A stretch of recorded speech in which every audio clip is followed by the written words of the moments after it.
Assalomu alaykum agroxavs kuzatuvchilari. Dengiz o'ti o'g'itidan foydalanib, hosilni qanday qilib oshirish mumkin? Bugun shu haqida aytib o'tamiz. Dengiz o'ti ekstrakti o'simliklarning faol o'sish davrida juda yaxshi ta'sir qiladi. Uni quyidagi 4 ta muddatda ishlatish tavsiya etiladi. Birinchisi, ko'chat ekish yoki ko'chirib o'tkazish vaqtida. O'simlik ko'chirib o'tkazilgandan so'ng 3-5 kun o'tib yoki o'simlik 3-4 ta barg chiqargandan so'ng qo'llash tavsiya etiladi. Bu vaqtda qo'llanilganda ildiz rivojlanishi va stressdan tiklanishiga yordam beradi. Ikkinchisi, o'simlikni vegetatsiya davrida. Poya va barglarni faol o'sishini kuchaytirish uchun har 10-14 kunda qo'llash tavsiya etiladi. Uchinchisi, gullash va meva tugish vaqtida. Bunda changlanishning samarali bo'lishi, meva yirikligi va sifatini oshirish uchun gullashdan oldin va gullash vaqtida qo'llash tavsiya etiladi. To'rtinchisi, meva pishish vaqtida. Shakar miqdori ko'payishi va meva saqlanish muddatini oshirish uchun hosil pishguniga qadar har 2 haftada bir marotaba qo'llash tavsiya etiladi. Sarf me'yori va qo'llash usullari.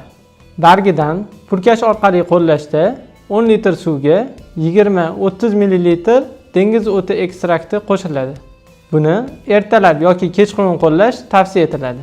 Tomchilatib sug'orish orqali qo'llashda ekin turiga qarab gektariga 1-2 litrgacha qo'llash tavsiya etiladi.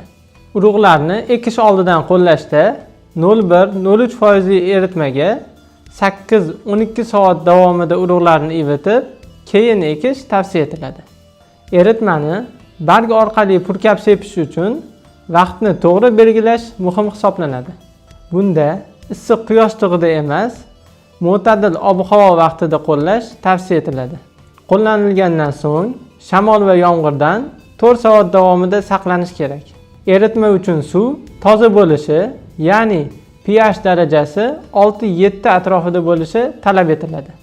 Dengiz o'ti ekstrakti biostimulyator bo'lib, to'liq o'g'it hisoblanmaydi.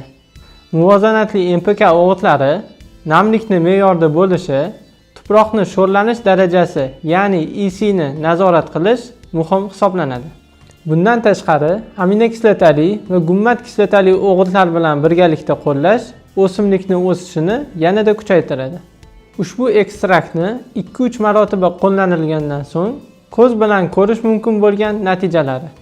O'simlik ildizi va bargini o'sishi tezlashgani, gullashning bir maromda ketishi, mevalarning yiriklashishi, ekin turi va muddatiga qarab hosildorlikni 10-25% gacha oshishi. Bizni kuzatishda davom eting, kanalimizga obuna bo'lishni unutmang. Xayr, salomat bo'ling.